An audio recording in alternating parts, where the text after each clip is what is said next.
Welcome to the Philip Wiley Show. Take a look behind the curtain of professional hacking and hear compelling discussions with guests from diverse backgrounds who share a common curiosity and passion for challenges and their job. And now, here's your host, offensive security professional, educator, mentor, and author, Philip Wiley. Hello and welcome to another episode of the Be Fearless Online series sponsored by SquareX.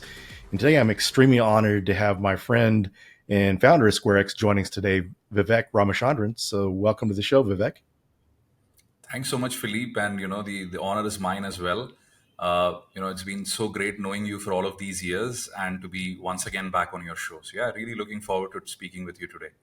Same. It's an honor to have you back because for the folks that are listening may not recognize you or realize who you are, but Vivek was the founder of Pentester Academy and SecurityTube, which was one of the first resources that I used when I was becoming a pen tester. So fortunately, I had the honor of meeting Vivek back at Hack in the Box Singapore back in 2022.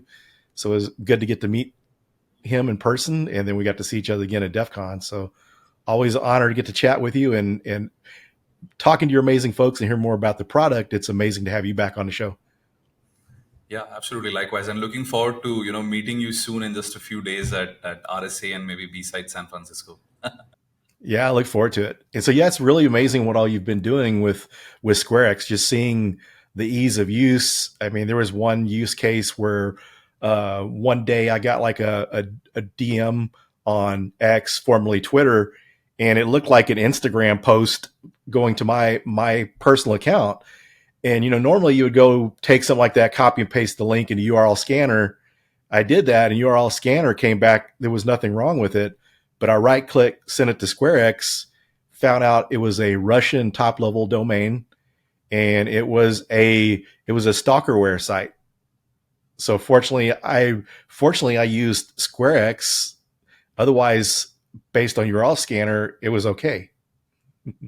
Yeah, I mean, and that is really, why we created this whole like disposable file viewer and disposable browser. Because, Philip, having been in the industry for such a long time, we actually know that 100% deterministic detection, of attacks is impossible, right? Like, you could go 99%, you could go a little beyond that. And that is really where we kind of like hope that this in between solution which we have, where we say, hey, if something is suspicious, just go open it up in these disposable environments and never have to worry about, hey, what could end up happening. So yeah, I mean, we hear a lot of stories from network and security admins who previously had to set up these VMs to open and detonate suspicious documents that they've received and whatnot. And now it's really just a single click, open it up in SquareX, view it, decide whether it's good or bad, or frankly, just view it and dispose and forget about it. So yeah, it's been very exciting to see how the product has been adopted.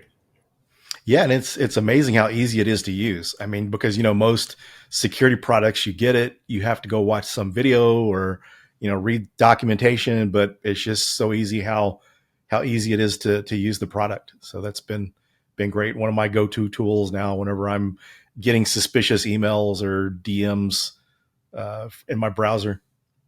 Yeah, no, thank you so much. Yeah, and I think usability and user experience has been our North Star from the very beginning, because we know that if something is bad and frustrating to use, in all probability people just end up uninstalling it eventually.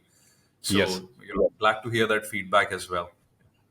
Yeah, so most enterprises are starting to use a browser instead of the functions on their computer. Used to, we had all these executable programs that we use for everything, but it seems like everything's gone to mainly the browser. And enterprise users are spending 95% of their time on it in work or personal matters. So how does this change the threat landscape for enterprises? Yeah, no, that's a very good question. So I think, the browser has become the most important application used in the enterprise today.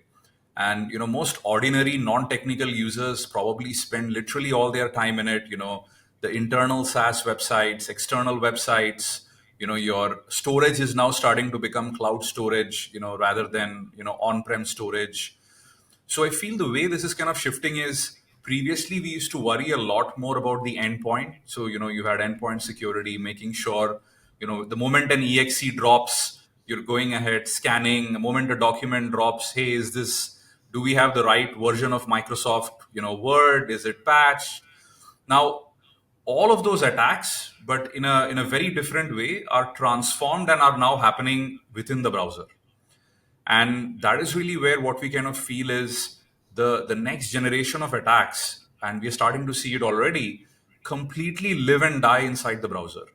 So previously, Philip, what used to happen is you used to download something and it would end up being a credential stealer, right? It would, steal your passwords and whatnot. But now somebody could, fool a corporate employee to installing, let's say, an AI co-pilot extension, which might get you like Chat GPT in the backend for free.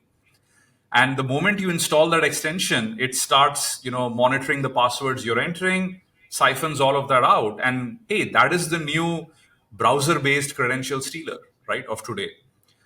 So we feel like what's been happening is as the browser is becoming the most important application, if not slowly transforming to become the operating system itself, organizations unfortunately have very little visibility as to what is happening inside the browser. Perfect example, where let's say endpoint security solutions can't really tell you, what is happening within the browser. They can only tell you that something got downloaded from the browser. So we feel this is going to be the next frontier, for attacks, for defense. Yeah, it's pretty amazing because just to think back, because prior to my security days back in 97, I started out as a sysadmin.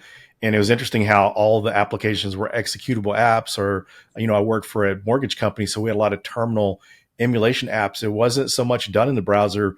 But then when you think about the individual user, I mean, what are people really using outside of browser based? Even some of the graphics tools like Canva and some of those, they have executables, but people are using it mostly through the browser. So it's just amazing how dangerous and how big of a threat that browser-based applications have become. Absolutely. I think, the browser has become the entry point of all attacks, not just, at end users, but enterprise users, which means, into the enterprise itself. So how are enterprises solving secure web browsing issues today? So, very, very interesting question. So, if you look at it, primarily at this point in time, there is this massive space of, SASE and SSE. And that is really where you have secure web gateways. And what enterprises at this point are doing is either using many of these cloud proxies to filter traffic, or they hope that the endpoint security solution can end up triggering when finally the attack is at your doorstep, right? So common thing you hear a lot of admins talk about is, hey, you know what? Like when finally the malicious document ends up dropping, I hope my endpoint security, CrowdStrike, SentinelOne, whoever, is going to act up. Now the disappointing part there, is the enemy is already at the gates, and at that point in time, you only get like one shot at ensuring if you can detect the attack, which is, once somebody clicks, opens it up. And if endpoint security doesn't detect, you lost the keys to the kingdom. So why do endpoint security solutions fail in detecting browser-based attacks?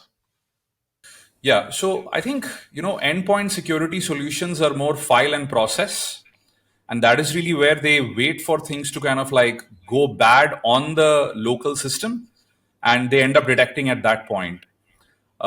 Unfortunately, today, if you look at it, endpoint security systems have absolutely no clue of the source of the attack on the internet and what really happened, which led to, let's say, a malicious file downloading. I think at this point, endpoint security unfortunately has no visibility. So, very simple example is, let's say somebody downloads a malicious file. Now, a CrowdStrike can only tell you that the Chrome browser ended up downloading a file and we stopped that executing, right? It has absolutely no clue if that malicious file came from your personal Gmail. Did it come from a drive-by download?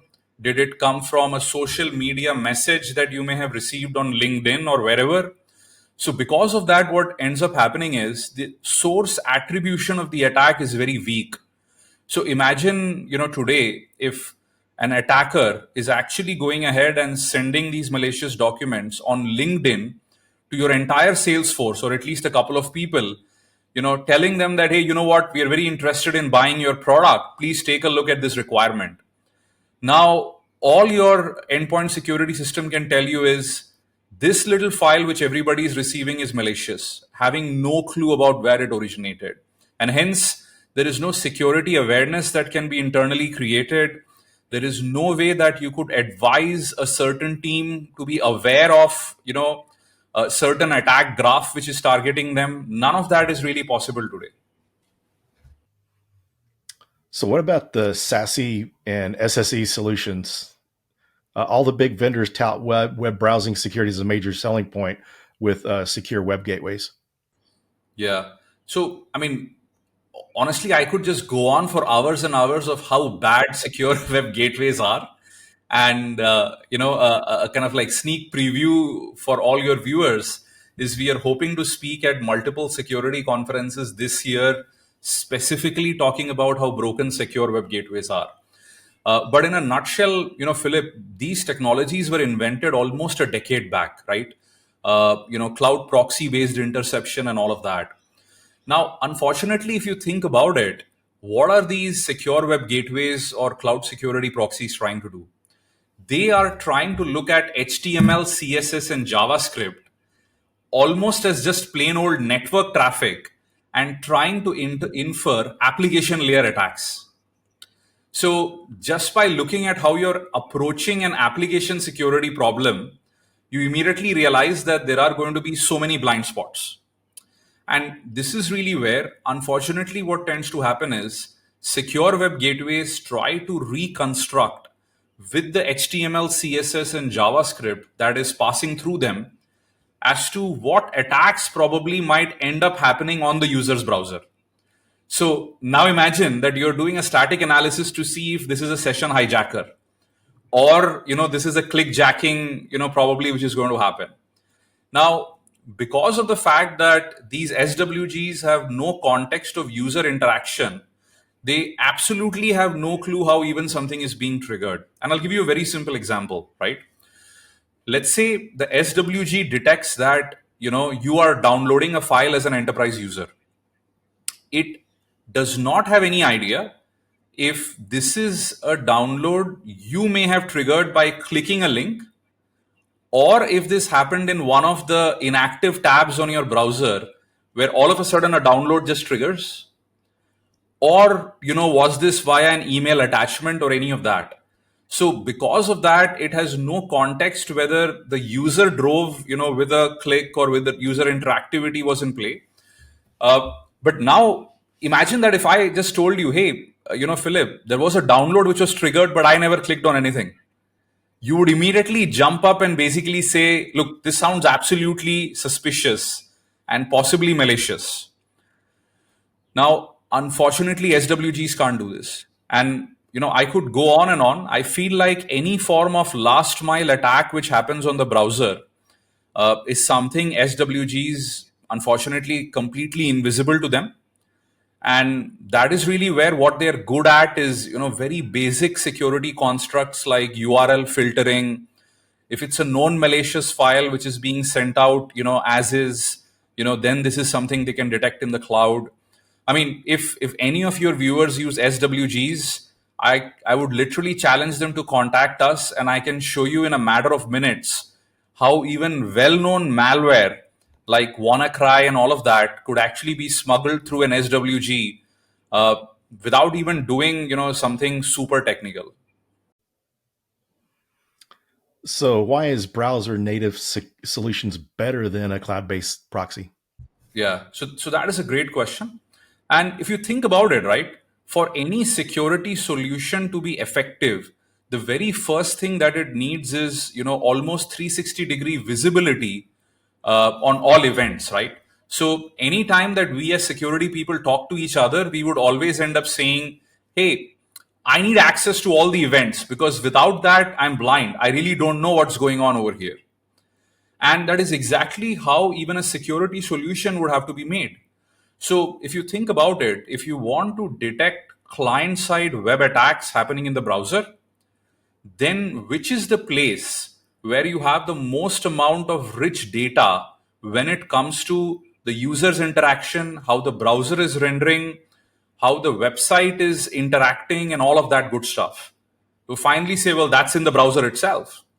And that is really where the aha moment for us was, that if the browser is the place that you have the most amount of rich data available when it comes to end user web browsing, then you should probably build a security agent running entirely in the browser, monitoring these minute event changes in the DOM, in user interactivity, in how the browsers, the extensions, the file permissions, the site permissions, and all of that interplay in the browser. And based upon that, could you run lightweight ML models, right there in the browser? Uh, Go ahead, enforce things like policies and rules and heuristics and all of that in the browser itself. And that is where we feel like a browser native security solution has a fundamental advantage over cloud proxies, in the sense that it has access to rich data, it is application context aware, it is user interaction aware, and finally, it can actually be in line to ensure that if it is detecting any attack, then it can immediately, with zero lag, mitigate that attack. So can you give an example of a threat where a browser native product can give better visibility compared to a cloud-based proxy? Yeah. So bunch of examples, but let me take a very common one, right? Most ordinary users would end up copy and pasting things via the clipboard. And these sometimes could be credit card numbers, confidential data, and whatnot. So now imagine, for a well-known website, you probably ended up giving it clipboard permission, a long time back, and that permission is still cached for a good amount of time on most browsers. So imagine that this website now all of a sudden has a JS injection attack, and an attacker has injected a piece of JavaScript. Now, the next time you visit the website, this malicious JavaScript ends up reading your clipboard because it is acting on the context of a website that you ended up trusting. Now, when this clipboard data is actually sent, your SWG again has no context, because it basically looks at the data and says, maybe this is session data, maybe this is a form fill, maybe this is gibberish, right? It has no idea. And that data could end up being, encoded and encrypted, making it even more difficult for the SWG to figure out what is actually being sent through it. Now, a browser native security solution, this is how it would end up working. Because it is looking at the permissions you're granting to a website, it would immediately see that you've granted permission to a site. It would go back and check enterprise policies. And maybe the enterprise policy, or even as an end user, will give you options to enable a policy that even if you've given a site permission, any time that it ends up reading your clipboard, to ask for permission via SquareX once again.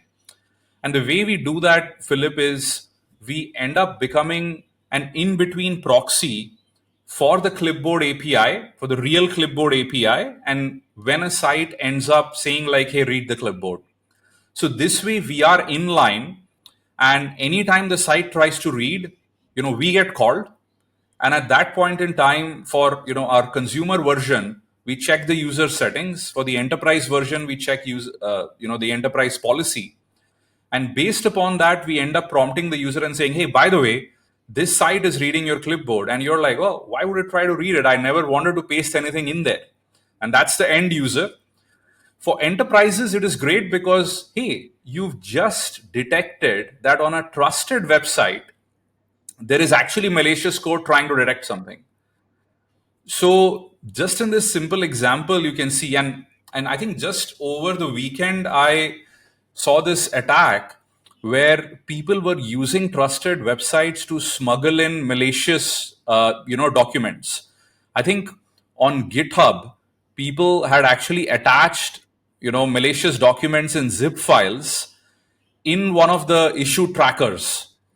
And what tends to happen is, secure web gateways, you end up whitelisting the whole website. You say github.com is, Everything is great. That's where my developers go, allow everything. So now you're blind to any attack which may originate via GitHub. As a browser native solution, we apply zero trust to everything. So even for known websites, we can go ahead and do monitoring to ensure that nothing passes. So, these are very quick two examples.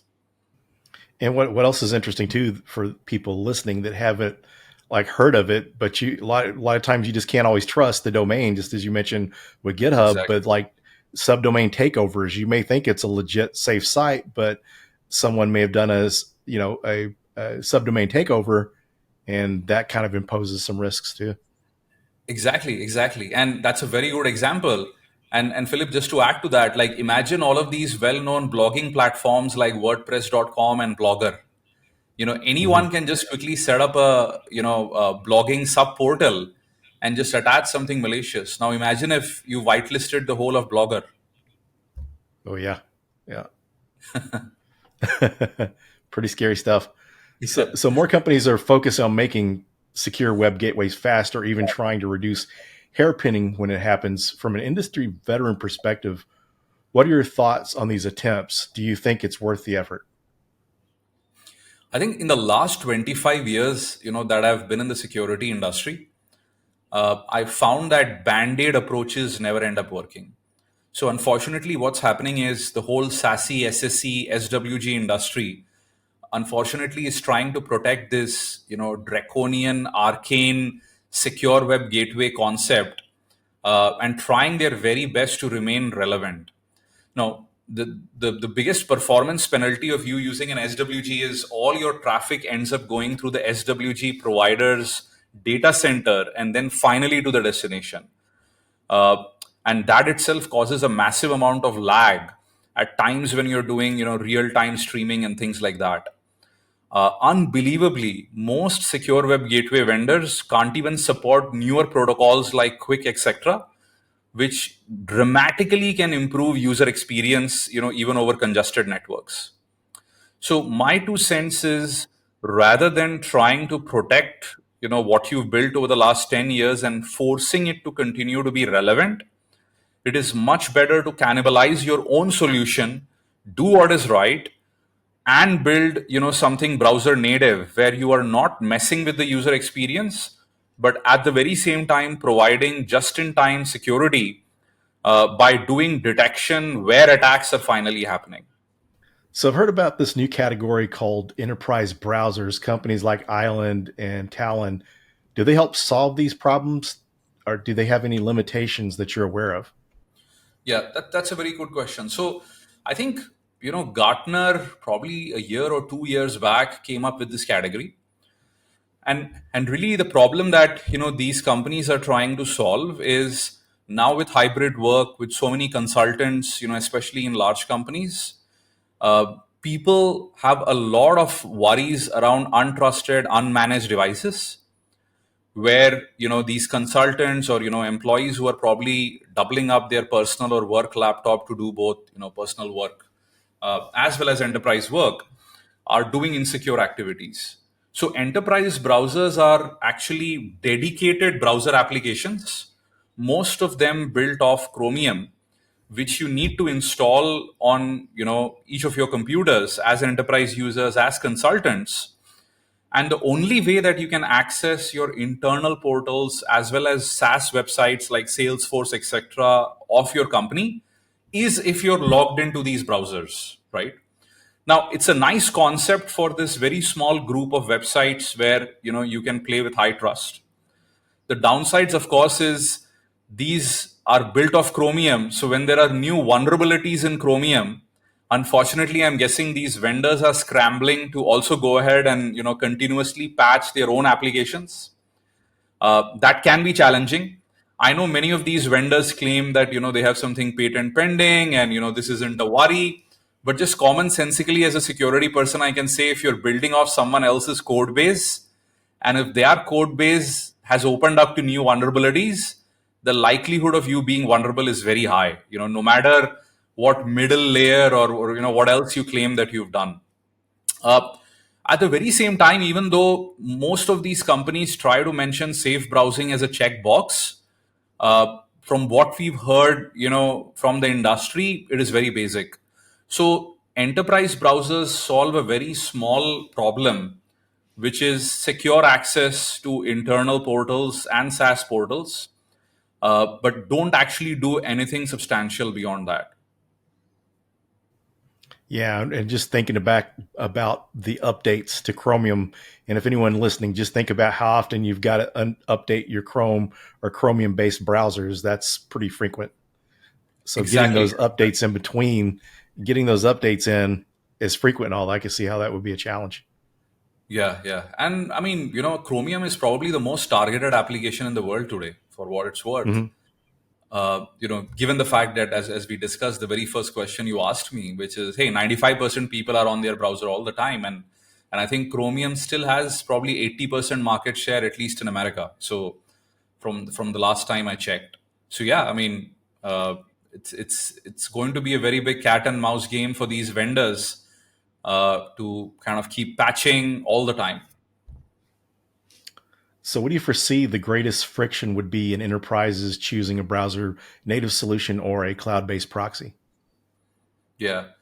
So I think what tends to happen is, it's a little bit like the whole innovator's dilemma, which is any time that you come to the market with a disruptive solution, I think there are, your early adopters who absolutely love technology and who are very, very keen to go ahead and, understand the latest threats, understand how you should protect yourself.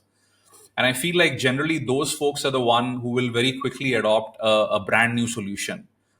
What tends to happen for the larger market is they generally choose to wait and watch, and many a times they unfortunately tend to be swayed purely by analyst reports from Gartner, Forrester, and whatnot, because they feel like those are safe bets, from a compliance perspective, from being able to go ahead and save your own ass if something goes bad, and you say, look, I just went by Gartner's recommendation, so what more could have I done, right?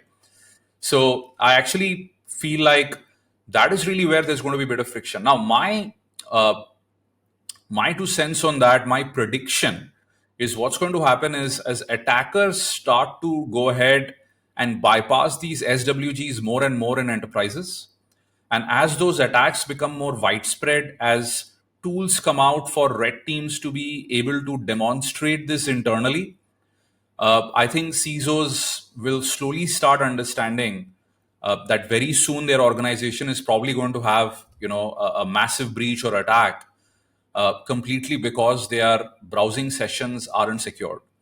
And I think as that industry understanding starts, unfortunately, most of the time, driven by massive attacks causing damage to, organizations that everybody would end up knowing, uh, some of those sad poster childs, who would kind of getting hacked, and then compliance or probably regulatory authorities, kind of doubling down.